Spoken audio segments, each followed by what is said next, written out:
Ngā mihi nui kia koutou, ko Roshan ahau, ko te tumuaki o te Wānanga-Symposium College ahau, ko te ahu pāti ki te maunga, te Waimairi te awa, ko Lotu tako hoa rangatira, ko Windsor me Brian me Hammersley me Allpress toku, nā toku whānau, ngā mihi nui kia koutou katoa.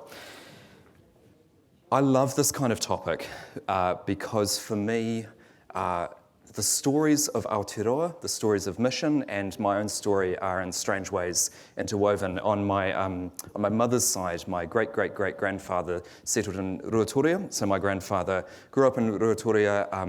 Him and my great-uncle were the two Pākehā in a school district of about 400. And then he spent 40 years in missions in Papua New Guinea, having taught around rural Aotearoa for about 10 years before that. And I have a distinct memory of my childhood when he and my grandmother would come back. One of the things we would do, we lived in Otatahi, they were based up in Hamilton and Mount Maunganui, and we would come up while they were over, and he would walk and tell stories. So I sometimes sort of say to people that I became a storyteller by walking with my grandfather, at least seeing him do this around Aotearoa, around places like Ruatoria and Rukamoana and Tauranga and so forth, and him telling the stories that he knew.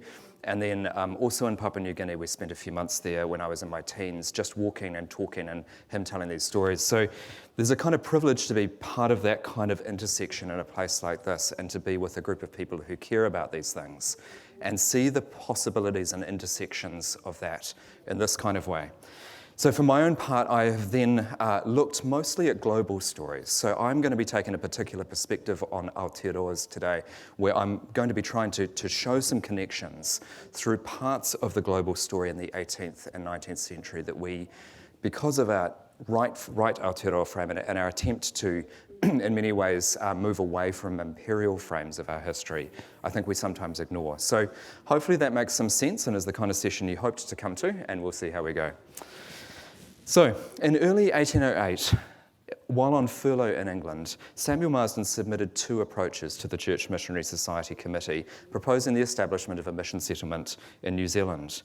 Between the two sets of correspondence and in the months prior, the way that Marsden framed that project shifted quite significantly, as he spent much of his time engaging with the patrons, philanthropists, and attending the committees of various societies.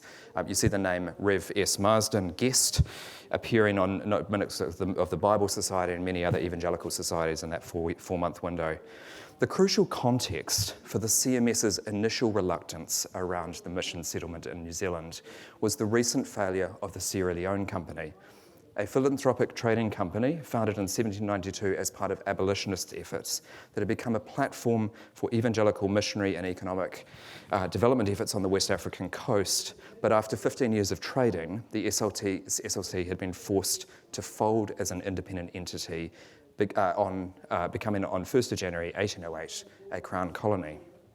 14 of the 20 lay members of the CMS committee were foundational Sierra Leone company proprietors, and of the 8 original officers of the CMS, only 2 had never served as SLC directors. This was a dominant part of their imagination. And Marsden's 2 most influential personal patrons, Henry Thornton and William Wilberforce, were chairman and director of the Sierra Leone Company and treasurer and president of the Church Missionary Society, respectively. The written papers, and Henry Thornton in particular writes a series of detailed reflections on Sierra Leone in January 1808. Of these directors in the months in early 1808, we have detailed accounts of their analyses of where they believed they had failed in Sierra Leone.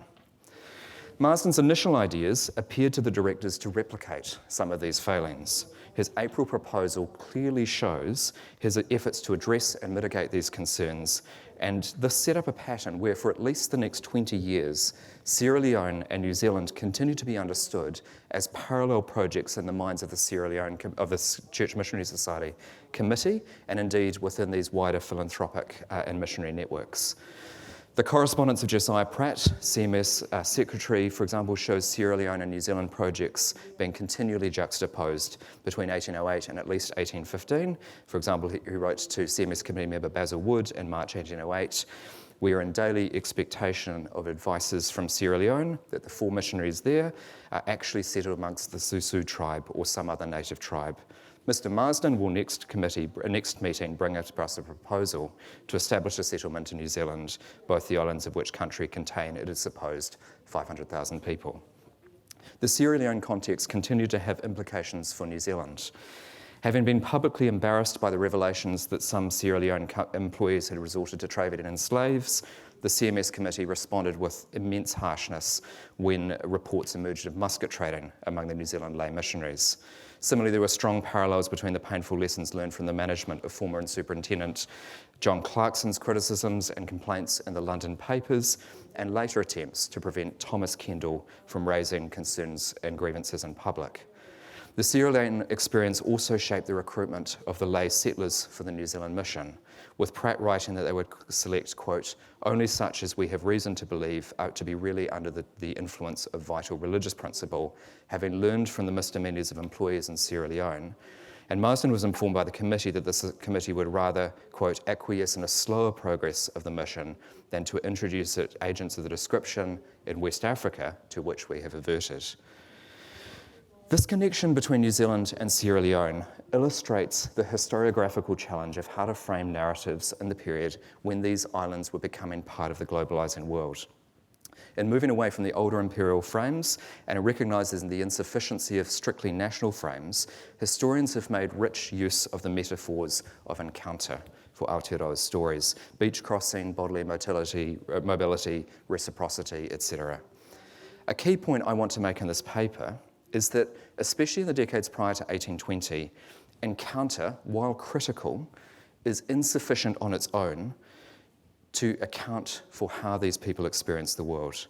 I want to recover an 18th century word as an attempt to name this. The word is conjecture, to frame how these sparse experiences, facilitated by even sparser networks, interacted with ideas, imaginations, prior experiences of those involved.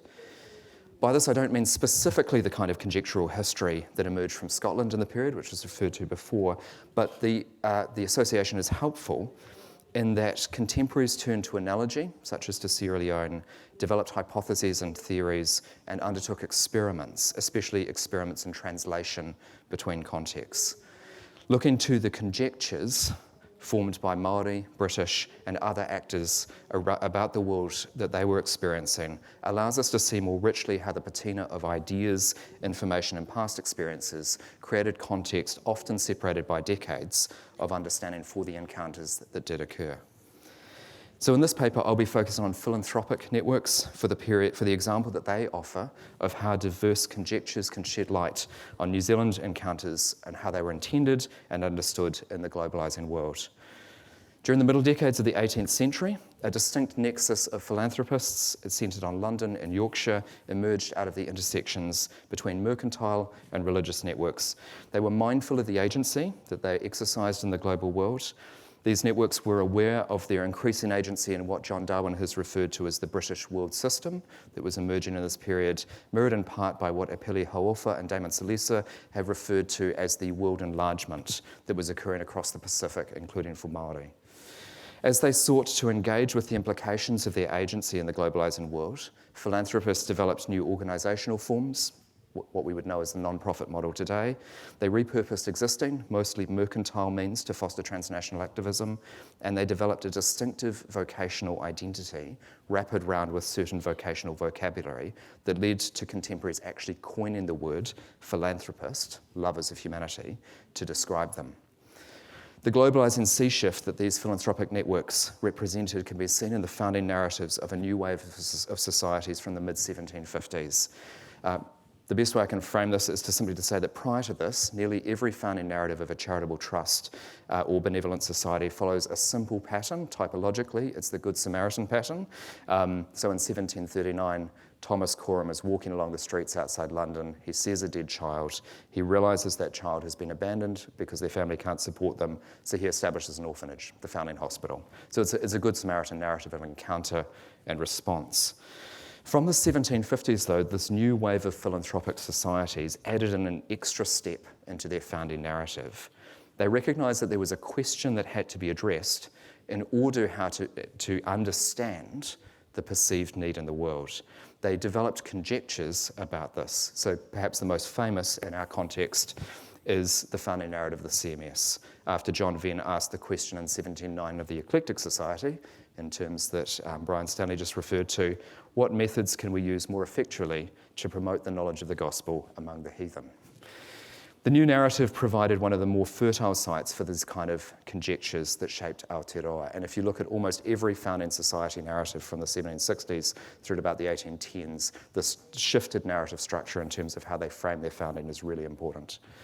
A first example can be seen in how Samuel Marsden conceptualised his role within what he referred to as his sphere of influence, again drawn from a Yorkshire context phraseology, the regional system that began to extend from the Botany Bay colony.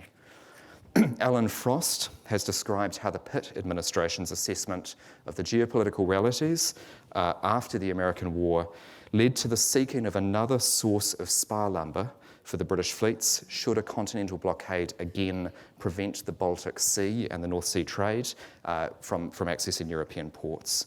In developing these projects, the government turned to the Thornton family, the preeminent Baltic trade merchants, trading through the Russia Company, also leading philanthropists and patrons of these Yorkshire evangelical networks, through which Marsden had received his education. And in offering advice, the Thorntons lobbied for chaplaincy provision for the new colony and effectively became the patrons and effectively gained the living of those appointments, appointing first Richard Johnson and then Samuel Marsden to the colony. So here the source context matters greatly.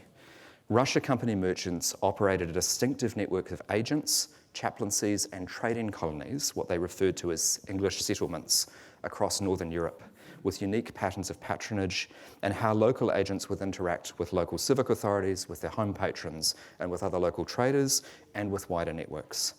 Marsden, having grown up connected with these networks in Yorkshire, trained through them, successfully forged an educational pathway through patronage of these networks, was familiar with these expected norms, and many of the features of his work over the subsequent 4 decades that historians have found notable can be explained by analogy to Russia trading agents in Northern Europe. Marsden's positioned himself, for example, as the corresponding agent for certain mercantile networks, his engagement with the likes of Robert Campbell, and for evangelical projects like the London Missionary Society, his posture towards successive governors and their administrators, his engagement with merchants and with the various blue light naval captains of both the Royal Navy and the East India Navy, and his continuous effort to engage with indigenous travellers from the Pacific, all have direct precedent, and I don't have time to go into it, but direct narrative and language precedent in how these same patterns were operating across the Baltic ports and were well understood by his metropolitan patrons. So as the Sydney chaplains grew a local cluster of philanthropic societies and projects, they drew by analogy on what was going on in the London nexus and also on other models developed within transnational philanthropic networks, especially in Bengal, for the colony itself, including orphanages for boys and girls, Bible Society auxiliaries, and those focused on the wider region, such as the Society for the Support and Relief of Natives in the South Seas. While in London, these specialist societies began rapidly developing their own vocabularies, metaphors and tropes. In New South Wales, a kind of culture lag effect began forming. So by 1810, there was in the metropolitan imagination a clearly defined field of endeavour for mission, with vocational missionaries being supported by dedicated missionary societies. For the likes of Marsden, we see the strong influence of that 20-year period prior to that. For example, Brown and Buchanan's proposal for Bengal and Bihar in 1786, where missions were overlaid on commercial operating structures. And similarly, Marsden is the end of the Sierra Leone Company as the supporting entity in West Africa in 1807, when missions were overlaid on these structures. Similarly, when Marsden is using the language of settlement and colony from 1808 to at least the end of the 1810s, I think there is a shift in his language after 1820, his primary reference points are these small trading colonies managed through the Russia Company around the Baltic that facilitated trade, provided religious provision and outreach, and by extension, the Sierra Leone experiment, which was directly and explicitly modelled on the Baltic Company model as it existed prior to 1808. This, at the time, was the leading extension of this model in philanthropic and missions contexts. Again, I don't have a lot of time to go into detail here, but by all means, grill me afterwards. But I want to suggest that this helps us to better understand the alignments between Marsden's thought on economic development, Māori aspirations, and the conjectures that he engaged in at Parramatta and in the Bay of Islands mission settlements. These built on earlier experiments within the same transnational networks in the 1780s in Bengal, in the 1790s and early 1800s in West Africa, through attempts at crop naturalisation, the training of indigenous peoples in cultivation and craft industry, and of course, religious training and literacy. A critical distinctive of how the New Zealand and wider Pacific context was imagined was in its late connection to the globalising modern world, an opportunity that gave these islands a small but symbolic presence in the early cultural production of the philanthropic worldview. The guiding philanthropic conjecture, as it applied to New Zealand at least until the 1810s, was that the connection, trade and ideas was God's providential means of blessing global humanity. So, for example, in William Cowper's seminal poem Charity, which if you're a philanthropist in the 1780s, you've read this, the band of commerce was designed to associate all the branches of mankind. And as Marsden wrote in his proposal to the CMS, the New Zealanders are a nation who have derived no advantages hitherto from either commerce or the arts of civilization, and therefore must be in that state in which every nation must unavoidably be, which has had no connection with the civil, religious, and commercial parts of mankind. If not fully the economic blank slate that Ben Franklin had suggested in the 1770s, New Zealand was seen as lacking in civil institutions, and in contrast to what was being developed for associational philanthropy in the European colony in Sydney, a generally held conjecture was that bridging institutions, kind of hybrid bundles, would be needed to fill the gaps. So Josiah Pratt suggested to Marsden in September 1816 that a, quote, Christian institution might be formed, quote, to be called the Christian Institution of New South Wales, established and supported by the CMS for the education of the youth and for the diffusion of Christianity and of useful knowledge among the natives of the South Seas. This appellation is analogous to that which you'll find in the last report as applied to Sierra Leone and describes the object of such an institution, end quote. Pratt's suggestion sat within a long whakapapa of institutional foundings. The earliest analogue was that of the Christian Institution of August Hermann Francke in Hull, founded in 1701, which had become by the mid-18th century a centre for the dissemination of global cultural, scientific and religious knowledge and a hub of missionary training for continental pietists. Francke's institute provided a model and inspiration for a wave of educational initiatives in evangelical and philanthropic networks. They went variously by Christian Institute or Christian Institution in the late 18th and early 19th century, including the Indian Charities School in Connecticut, Grant and Udney's colony in Mulder, based in an indigo plantation, Buchanan's work in Calcutta, and Marsden's earlier informal education of rangatira at Parramatta.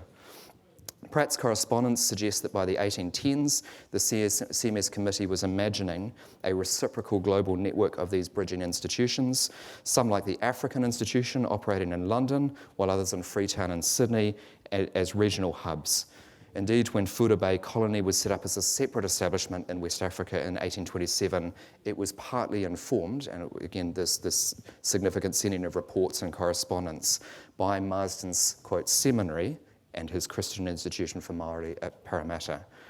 The Hull Institute was central to scientific networks in the early 18th century in ways that prefigured missionary and scientific networks in the Pacific in the 19th.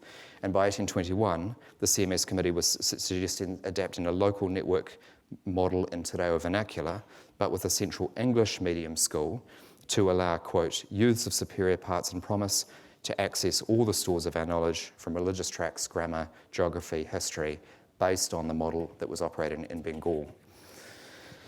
So even as encounter became more important than conjecture, these occurred in multivalent ways, overlaying different contexts on the actual scenes of meeting. So the account of Maui, a young Māori who made his way via Norfolk Island to London before tragically dying in 1816, bears such overlaying in light of earlier parallels. Just years earlier, members of the Clapham sect had sponsored the establishment of an African academy at Clapham to educate the children of West African chiefs alongside their own children. Basil Wood, the CMS committee member who I referred to before, he was most engaged in educational matters, took personal responsibility for Maui and his education. And the sparse account that we have in the posthumous memoir maps closely to both the educational model of the Clapham Academy and also to the educational priorities that predominated in evangelical merchant families at the time. Another example of how this conjecture continued to operate in the New Zealand context can be seen in the polity-forming moves of the early 1830s. In late 1831, 13 rangatira in northern New Zealand signed a petition requesting the protection of, quote, the gracious chief of New Zealand, King William IV. Instigated by the missionary William Yates with the support of Henry Williams, it was passed to Marsden in Sydney, who added his own signature before remitting it back to London. Yates, who had left England in 1827, had participated in anti-slavery petition and in other forms of evangelical activism in his hometown of Bridgmouth in Shropshire, and was present in London at the CMS Training Institute, where again the student records seem to suggest it was a kind of expected pattern that you would be involved in anti-slavery petitioning. So he was involved in probably some several hundreds of petitions sent to Parliament from London alone in that period. As MJD Roberts, Arthur Burns, Joanna Innes, Machi Jansa, Gareth Atkins and many others have shown, there was a strong awareness among activists in the age of reform of the role that repertoires such as petitioning had in the formation of political awareness and identity. So within the leadership of philanthropic and evangelical networks in particular, it was clear that they saw identity and polity-forming function of petitions as more important than their immediate lobbying potential, coming out of the experience that goes all the way back to the Yorkshire and County Associations, which was where the likes of Wilberforce and indeed Marsden as a young man had cut his teeth, and from the early years of abolition petitioning from 1787 to 91. Again, but all of these people in the network deeply involved in that. We know that Marsden suggestively had spent many of his identity-forming years in Yorkshire during the height of the Yorkshire Association, is involved in the Allen Society networks that were behind some of those. And of course, Wilberforce and the Thornton family had been personally involved in that kind of associational culture. There are further parallels in the Yorkshire context in the 1770s and the Bay of Islands in the 1830s around French foreign encroachment and a number of other things. In the intervening decades, the raising of petitions had been repeatedly turned to by philanthropic and evangelical activists. Their mass mobilising power has been well noted, not least in anti-slavery activism. Though outside the United Kingdom, the number of signatures was usually much more modest, in the dozens and not hundreds, but it was the polity-forming function of petitions that drew those operating transnationally to them repeatedly.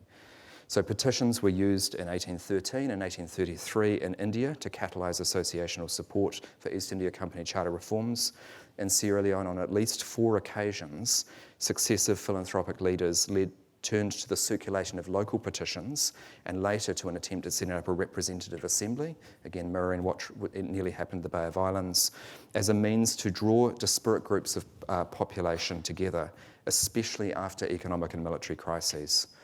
In the early 1830s in the north of New Zealand, this kind of polity forming was a priority for its potential to support peacemaking efforts and in the face of what appeared to be genuine threats of foreign encroachment.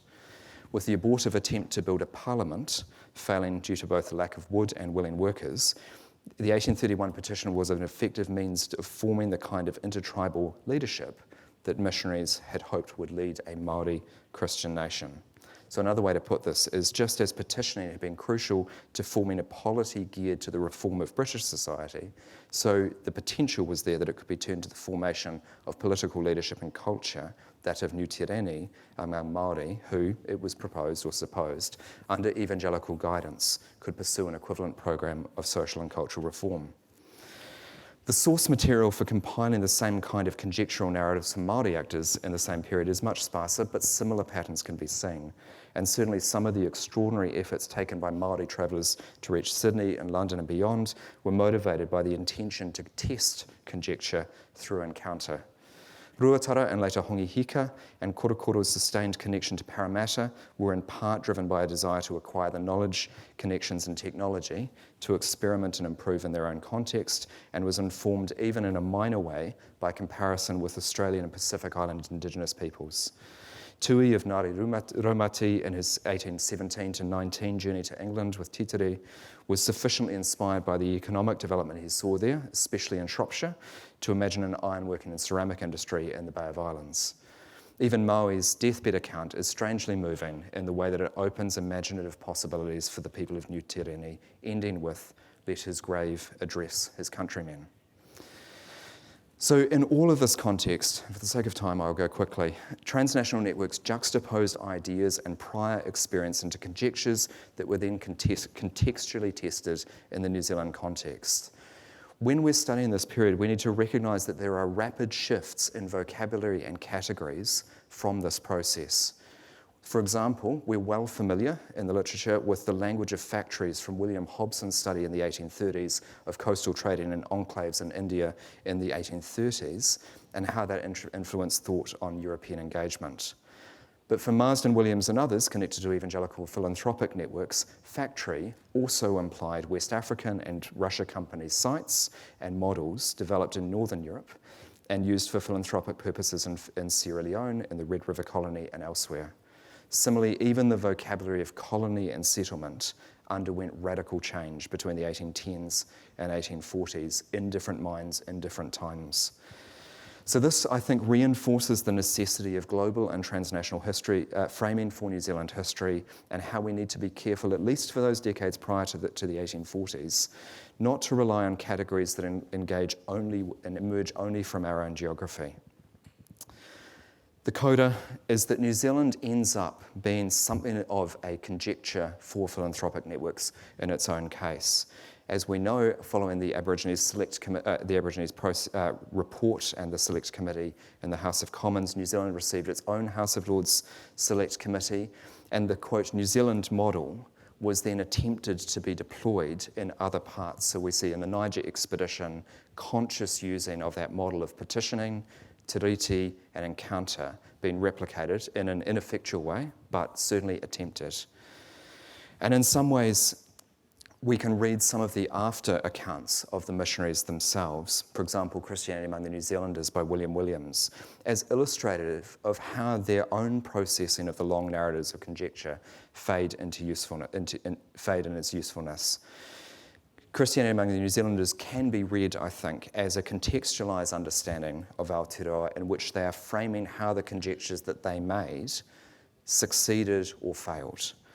And it was presented, of course, polemically to a mid-Victorian audience that by that point, those parts of the missionary networks much better understood than they did in the 1830s. So to draw this together, the New Zealand context in the 1820s, 10s and before is much more porous than I think we've sometimes allowed us to imagine, not because of encounters, but because of the way in which this globalised world, with sparse information and awareness of the sparse information, encouraged these kind of analogical and imaginative connections, and the way in which people who are still learning how to engage in these kind of global encounters are wrestling with what models can they purpose and repurpose. For our context in Aotearoa, New Zealand historians have not readily engaged with, for example, the West African archives or the Bengal archives, and yet for most of these periods, in both the CMS and the Colonial Office, New Zealand is mostly managed by the West African correspondent because of these humanitarian and philanthropic overlays. So, for us to tell our stories well, we need to be engaging with a much wider patina of history and thinking through how the different imaginations of different individual and connected actors in these periods are drawn together into a common conjecture that became the Nu Tireni and the frame that emerges in Te Tiriti. Ngā mihi nui ki a koutou.